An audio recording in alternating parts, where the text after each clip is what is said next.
যুক্তরাষ্ট্রে Missouri Donald Trump সমর্থিত নতুন কংগ্রেশনাল নির্বাচনী সীমানা মানচিত্রের উপর গণভোট বা রেফারেন্ডাম আয়োজনের আবেদন খারিজ করে দেয়া হয়েছে। স্টেটটি Republican secretary of state Danny Hoskins জানিয়েছেন, মিজৌরির সংবিধান অনুযায়ী এই রিডিস্ট্রিক্টের বিরুদ্ধে গণভোট করা অসাংবিধানিক। তবে এই সিদ্ধান্তের বিরুদ্ধে আইনি লড়াইয়ের ঘোষণা দিয়েছেন আবেদনকারীরা। নাফিস ইফতেখারের রিপোর্ট। যুক্তরাষ্ট্রের মিজৌরি স্টেটের রিপাবলিকানদের তৈরি করা নতুন কংগ্রেশনাল নির্বাচনী সীমানা মানচিত্র নিয়ে বিতর্ক নতুন মোড় নিয়েছে। প্রেসিডেন্ট ডোনাল্ড ট্রাম্পের সমর্থনে তৈরি এই সীমানার বিরুদ্ধে গণভোট আয়োজনের জন্য দেওয়া নাগরিকদের আবেদন আনুষ্ঠানিকভাবে বাতিল করেছে স্টেটটির নির্বাচন কমিশন। Secretary of state Danny Hoskins বলেন, এই সীমানা মানচিত্রকে চ্যালেঞ্জ করা সম্পূর্ণ অসাংবিধানিক। As Secretary of State, I took an oath to follow and protect the Missouri Constitution.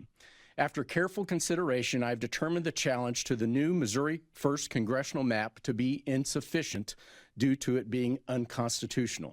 মিজৌরির আইনসভার তৈরি করা নতুন এই সীমানা মানচিত্রটির ওপর আগামী নভেম্বরে গণভোট আয়োজনের লক্ষ্যে হাজার হাজার নাগরিক স্বাক্ষর জমা দিয়েছিলেন।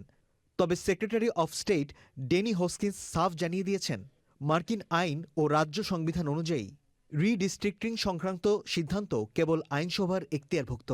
This action is in accordance with counsel provided to me by the Attorney General Hanaway, as well as my own general counsel, who are in agreement with my belief that challenging a congressional map is unconstitutional under Missouri law.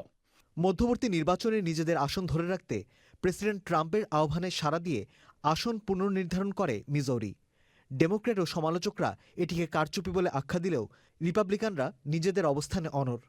এদিকে নির্বাচন কমিশনের সিদ্ধান্তের বিরুদ্ধে আদালতে appeal করার কথা জানিয়েছে গণভোটের সমর্থকরা। নাফিস ইফতেখার, চ্যানেল আই।